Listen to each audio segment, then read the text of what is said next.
என்ன நண்பா, நான் 12க்கு மோட்டிவேஷன் சொன்ன உடனே நீங்கள் எல்லாரும் நான் மற்ற ஃபேமஸ் யூடியூப் சேனல்ஸ் மாதிரி உட்காந்து உங்களுக்கு 10 நிமிஷத்துக்கு தொடர்ந்து வெறித்தனமாக உங்களை மோட்டிவேட் பண்ணுற மாதிரி பேச போகிறேன்னு நினச்சிங்களா?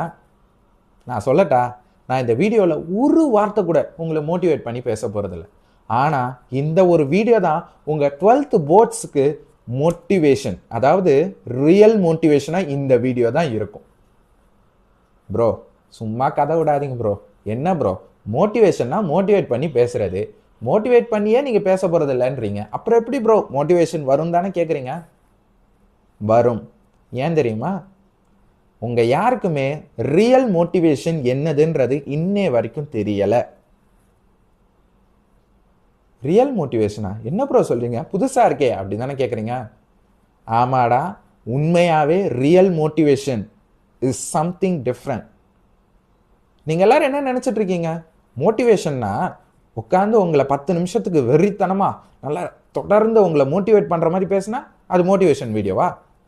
சரி, ஓகே, நீங்கள் சொல்கிற மாதிரி அது மோட்டிவேஷன் வீடியோவாக இருந்துருந்துச்சுன்னா ஏன் உங்களால் அந்த மோட்டிவேஷன் மூலமாக தொடர்ந்து 2 நாளுக்கு அப்புறமா கூட படிக்க முடியலை?